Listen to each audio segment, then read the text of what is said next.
बिहार में विधानसभा चुनाव जैसे जैसे नजदीक आ रहा है वैसे वैसे एनडीए में घमासान की स्थिति उत्पन्न हो रही है। एनडीए के दो कद्दावर नेता, एक तरफ चिराग पासवान और दूसरी तरफ जीतन राम मांझी, जो समय समय पर एक दूसरे से टकराते रहते हैं। और अब जब चुनाव नजदीक आ गया है तो जीतन राम मांझी के क्षेत्र में चिराग पासवान गए, बड़ा ऐलान किया।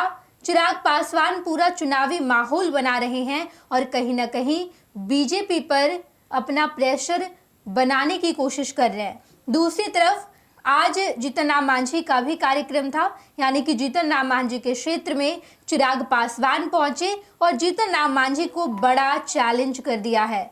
आज इसी मुद्दे पर बातचीत करेंगे। हमारे साथ हमारे वरिष्ठ सहयोगी विवेकानंद जी हैं। विवेकानंद जी, मगध के क्षेत्र में ये कहा जाता है कि जीतन राम मांझी की अच्छी खासी पकड़ है, और अब जब चिराग पासवान उस क्षेत्र में अपनी एंट्री कर रहे हैं तो कहीं ना कहीं मांझी की मुश्किलें बढ़ा रहे हैं।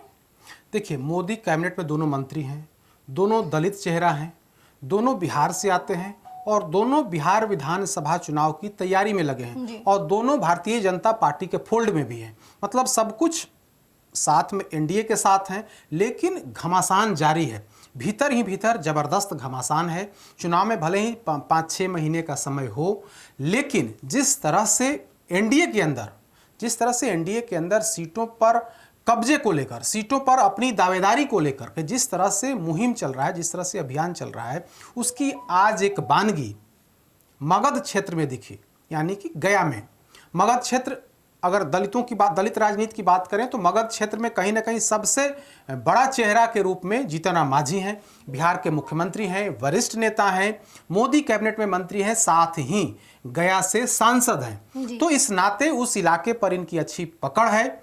जबकि दूसरी तरफ एनडीए के जो दूसरी सहयोगी पार्टी है चिराग पासवान की लोजपा रामविलास, वो कहीं ना कहीं मगध क्षेत्र में अपनी पैठ बढ़ाने, जीतन राम मांझी की ताकत को कम करने को लेकर के लगातार चिराग पासवान प्रयास कर रहे हैं। एनडीए के अंदर रहते भर में जिस तरह से जीतन राम मांझी को कमजोर करने, जीतन राम मांझी के उम्मीदवार को कहीं ना कहीं हराने, जीतन राम मांझी के उम्मीदवार के पक्ष में प्रचार नहीं करने, ये तमाम मामले हैं। अभी कुछ दिन पहले जब बिहार में 2024 में उपचुनाव हुए तो इमामगंज सीट्स पर उपचुनाव हुआ।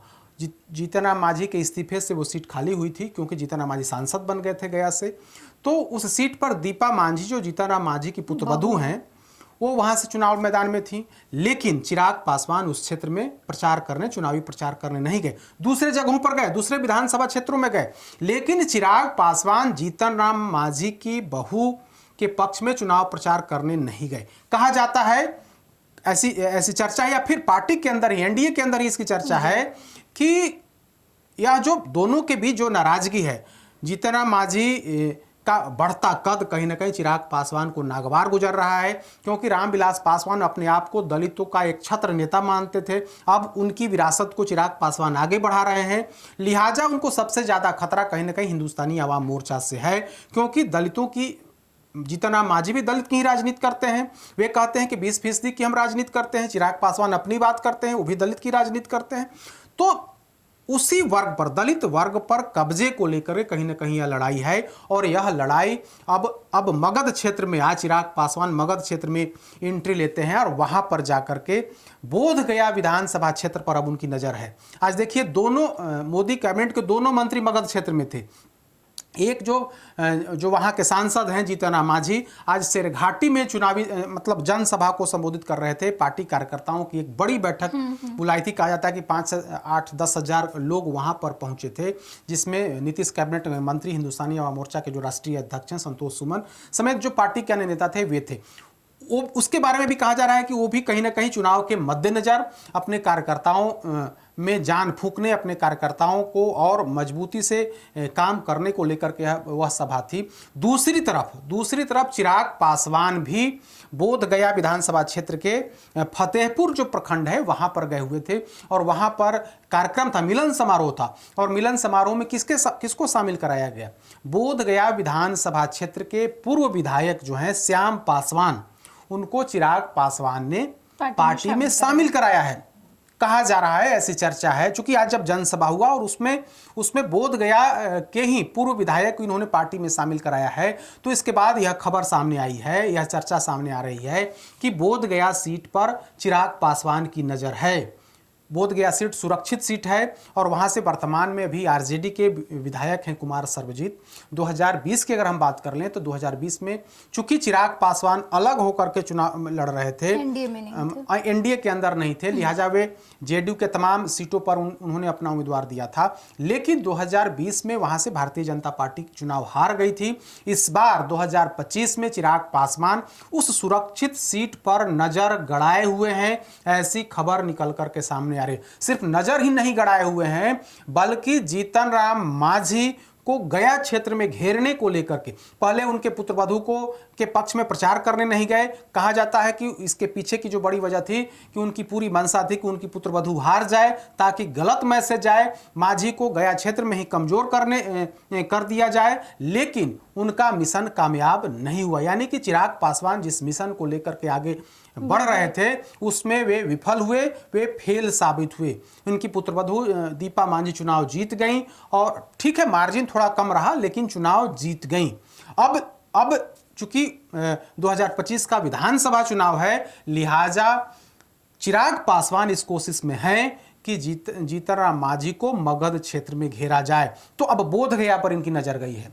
बोध गया पर इनकी नजर गई इसलिए गई है क्योंकि वह भी सुरक्षित सीट है और वहां भी कोई ना कोई मतलब दलित वर्ग से ही कोई ना कोई वहां से उम्मीदवार होगा, एनडीए का उम्मीदवार होगा। अब भारतीय जनता पार्टी पर है कि वो सीट छोड़ती है या नहीं छोड़ती है, क्योंकि 2015 में जब चिराग पासवान साथ मिलकर के बीजेपी से लड़ रहे थे तो चिराग पासवान की उस सीट पर दावेदारी नहीं थी। चिराग पासवान ने जो अतरी विधानसभा क्षेत्र है वहां से 2015 में अतरी जो विधानसभा सीट है वो सीट लोजपा के खाते में थी। तो इस बार चूंकि वे वहां जाकर के बजाप्ता पूर्व विधायक को उन्होंने शामिल कराया है पार्टी के अंदर, तो अब खबर है कि वे इस बार बोध गया पर उनकी नजर है। लेकिन जिस तरह से गया के अंदर माहौल बनाने की कोशिश चिराग पासवान ने की है, जो जानकार हैं, जो समझदार, जो राजनीति को जानते हैं और समझते हैं, वो यही बता रहे हैं कि चिराग पासवान कहीं ना कहीं हिंदुस्तानी आवाम मोर्चा के बढ़ते कद से, कहीं ना कहीं जीतन राम मांझी और उनके बेटे संतोष सुमन के बढ़ते कद से परेशान है। क्योंकि आप देखेंगी तो जीतन राम मांझी कहते हैं कि जो दलित और जो गरीब गुरबे हैं, जो 20-22 जातियां हैं, उसमें से हम 4 जाति को छोड़ दें तो बाकी का हम जो 18 जातियां हैं उसकी राजनीति करते हैं। इसकी बड़ी संख्या है, मतलब वे जीतन राम मांझी कहते हैं कि इसकी 15 से 20% आबादी है बिहार के अंदर, हम उसकी राजनीति करते हैं, हम गरीब गुरबों की राजनीति करते हैं। 4 जाति को छांट करके, जैसे पासवान हुआ, जैसे अन्य जो समृद्ध दलितों में जो समृद्ध जातियां हुई, उनको छोड़ करके जो बाकी की जो गरीब जातियां हैं उनकी राजनीति करने का दावा करते हैं जीतन राम मांझी। तो जीतन राम मांझी का अपना दावा है कि वे उस हिसाब से राजनीति करते हैं और उस इलाके में कहीं ना कहीं जो दलितों की जो बड़ा वोट है उस वोट वर्ग पर कहीं ना कहीं जीतन राम मांझी का प्रभाव है। दावा तो किया था पूरे बिहार में प्रभाव है, लेकिन मगध क्षेत्र में कहीं ना कहीं जीतन राम मांझी का प्रभाव है। और उसी प्रभाव को कम करने के लिए, उसी प्रभाव को रोकने के लिए चिराग पासवान आज गया पहुंचते हैं। बोध गया विधानसभा क्षेत्र के फतेहपुर में वे जनसभा करते हैं और कहते हैं कि बिहार फर्स्ट, बिहारी फर्स्ट के मिशन को आगे बढ़ाते हुए, उससे प्रभावित होते हुए श्याम पासवान जो पूर्व विधायक हैं, उन्होंने आज पार्टी में शामिल हुए हैं और पार्टी की नीतियों को आगे बढ़ाएंगे। लेकिन बड़ा सवाल है कि गया में बिहार फर्स्ट, बिहारी फर्स्ट को लेकर के आपने कौन सा ऐसा काम कर दिया जिससे प्रभावित होकर के श्याम पासवान आपकी पार्टी में शामिल हुए हैं? कहा यही जा रहा है। और कहा क्या, मतलब कहीं ना कहीं इस बात में दम है कि मगध क्षेत्र में अपनी पैठ पहचान ताकत को बढ़ाने के लिए चिराग पासवान अब जीतन राम मांझी के घर, मतलब उनके जो संसदीय क्षेत्र है वहां पहुंच गए हैं और वहां जाकर के अपनी हुंकार भरी है। बहुत बहुत धन्यवाद विवेकानंद जी। आज जब चिराग पासवान गया की धरती पर पहुंचे हुए हैं, जहां पर वही उसी गया में जो जीतन राम मांझी की संसदीय क्षेत्र है, वहाँ वो जीतन राम मांझी का क्षेत्र है, वहाँ पर जीतन राम मांझी कार्यक्रम का आयोजन भी किए हैं। यानी कि एक ही दिन दोनों नेता एक ही जगह पर मौजूद हैं और कहीं ना कहीं चिराग पासवान ने गया की धरती पर जाकर जीतन राम मांझी को एक बड़ा चैलेंज किया है। क्या होगा इसका अंजाम जब चुनाव नज़दीक है और चुनाव के नज़दीक एनडीए के दो नेता आपस में टकराएंगे, तो इसका अंजाम क्या होगा? हम आपको तमाम खबरों से रूबरू कराएंगे। आप देखते रहिएगा first Bihar Jharkhand. Panorama group, जो सोचता है वो करता है। आपके अपने सपनों का आशियाना। ये लो मुंह मीठा करो, आज मैंने अपना जॉब छोड़ दिया। अब हम पूर्णिया वापस जाएंगे। जॉब छोड़ दिया है?